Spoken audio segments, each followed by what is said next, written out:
On today's episode of Cooking with Katie, we're going to be making federalism cake. Now you might be asking to yourself, what is federalism cake? Federalism cake is marble cake because the layers of government, while meant to be separate, will get marbled just like the two layers of cake in a marble cake. So you will need to go out on a late night run to Publix to get all of your materials. So you'll need one bowl, eggs, 2 boxes of Pillsbury cake mix.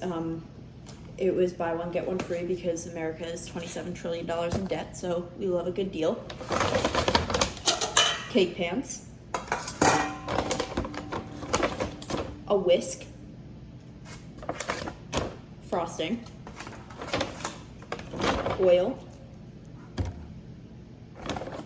food coloring, and water. We're going to start off with our white cake, and in this instance, it's going to represent the national government in our American system. So in America, we do have a system of federalism rather than confederalism. Federalism is supposed to be shared and equal power between both the regional or state governments and the national. However, after Shays' Rebellion, where the Massachusetts state government was in need of assistance and the federal government had no power or ability or means to help them whatsoever, people realized that there needed to be a little bit of a stronger national government. So this recipe calls for 4 egg whites. So you're going to crack the egg and then split the top into 2 and try and get all of the white in there as possible. Obviously, I have washed my hands before this.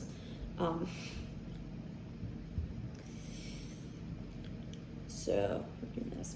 So after Shays' Rebellion, the people sort of realized that there needed to be some form of a more centralized, more powerful national government.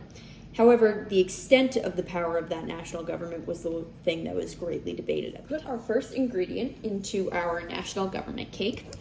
Now, at first, the national government was extremely weak. This was under the Articles of Confederation. They had almost no power. They couldn't levy taxes. They couldn't wage war. They couldn't regulate interstate commerce. They had very, very little power, and almost all of the power went to the state. Now, this debate is not one that stopped in 1800 or after the Constitution was written. This is still a very, very ongoing debate. And something in which the pendulum of public opinion really shifts on is where most of the power, or I shouldn't say most, but where certain powers should lie, in the hands of the national government or in the hands of the state government. This is not something that has been resolved, nor do I anticipate will be resolved anytime soon. And again, we're just separating those egg whites. We're going to dye this cake pink, because I think that will stand out with the funfetti for the other part of the marble cake that we have. We're going to pour our federal government and its powers into a very separate pan than the state governments will have. Look at this color. Beautiful. Let's get all in there.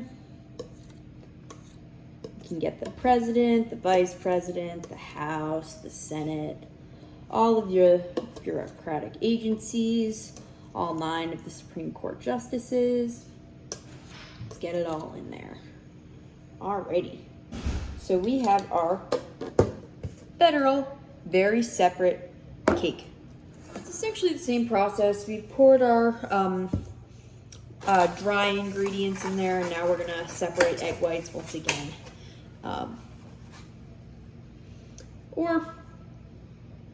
Yeah, we'll separate egg whites again.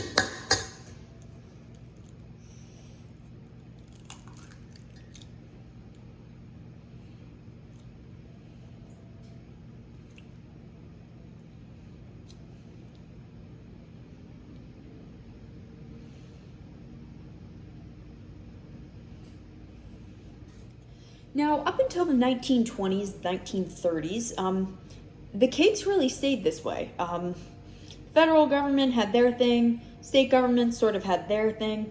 They stayed relatively separate.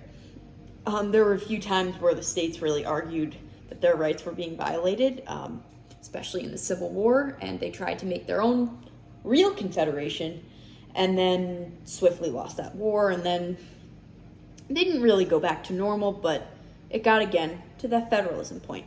But then something happens.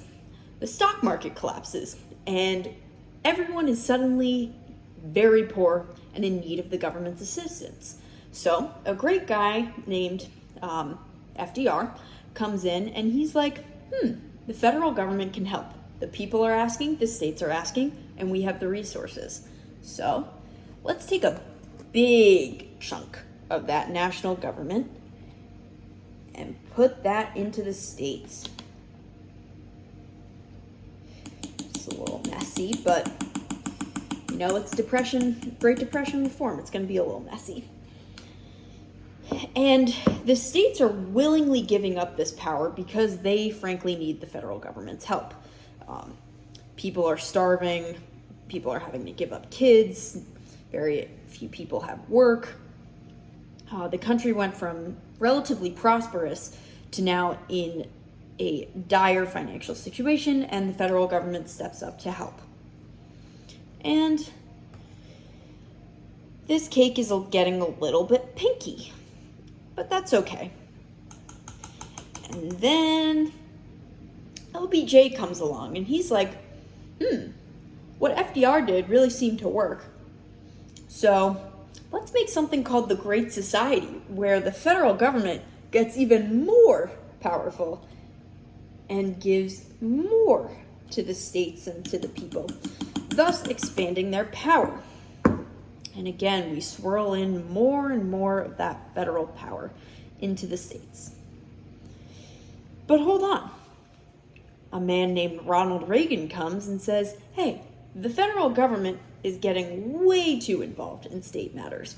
Let's give some of that state power back to the federal government. This is what he promises in his campaign.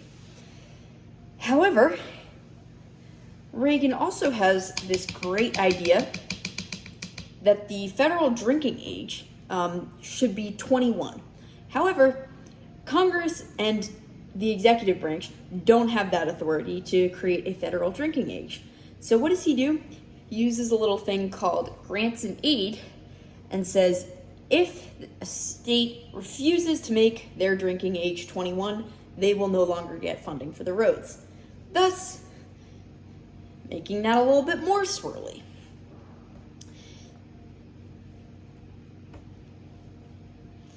And see, now, we used to have two very separate and clean cake pans, but now it's all jumbled up and mixed together, much like federal and This state. new constitution really switched our system from more of a confederacy to the system of federalism, but then they were still very careful to avoid a unitary system in which the national government has all of the power versus a confederacy where the states have all the power. Pour in half a cup of oil, which is around 4 fluid ounces.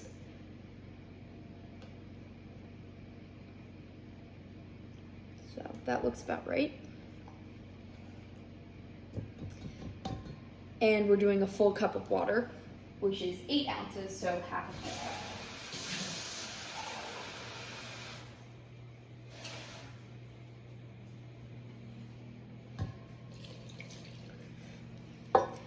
And now we're gonna whisk it all together.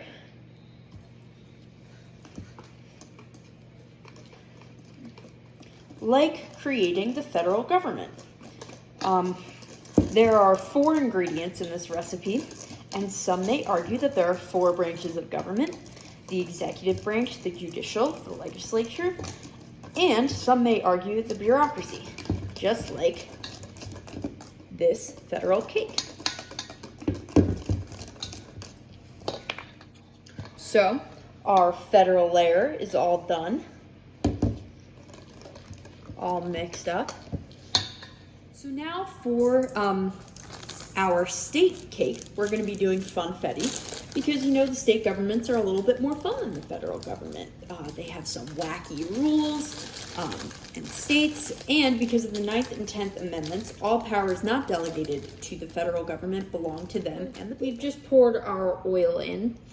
And state governments are really fascinating because they really, state and local governments affect your day-to-day life a lot more than the national government does, and yet they don't get nearly the attention that the national local elections really affect the day-to-day life of people more than federal elections do. They tend to see not nearly the turnout that federal elections have. Turnout for local and state elections is staggeringly low. And even though in Brutus 1 he says how in smaller circles it will be easier to recognize corruption, that doesn't always happen in state courts. They don't get in state governments, not courts. Well, I mean courts too, but in state governments, because people don't pay nearly the attention that they do to, let's say, Congress or the president or even the Supreme Court. And now we have our state governments all blended together. We have little funfetti in there to represent the people or the states, but they're all together in one branch of shared powers that they all have. They use those powers a little bit differently, but they have the same powers. And we're pouring it in. Look at this nice pour. We're getting all the states in there, all of their Supreme Courts, all of their governors, their state legislatures, which are very, very important to our governmental system, yet most people can't name one of their state legislatures or state legislators. So look at our nice, very separate governments. They have co-equal powers, but very separate. And look at them. Look at how nice. We can bake them separately, and we'll just stack them on top of each other, and it'll be beautiful. But you know, there's something else in the Constitution called the Supremacy Clause, which states that all federal laws are superior and the highest law of the land in the United States over state laws. So let's put a little bit more, maybe even a big chunk of that national government into the state government. And there we go. It's still not too much. We can still definitely see all the funfetti and the white. See, it's not too much. Nothing too crazy. But you know, there's something in our Constitution called the Necessary and Proper Clause, in which Congress can write any law that they deem necessary and proper as long as it fits under one of their enumerated powers. The most common use of this clause is through the Commerce Clause. Congress has found a way to really stretch that power out and find some questionable ways to use that power. So let's add a little bit, just a little bit, of the national government into state governments. And, you know, we're just getting it in there, you know, just slightly, subtly, swirling it around, you know, make it not so obvious. Let's get it all in there. Okay.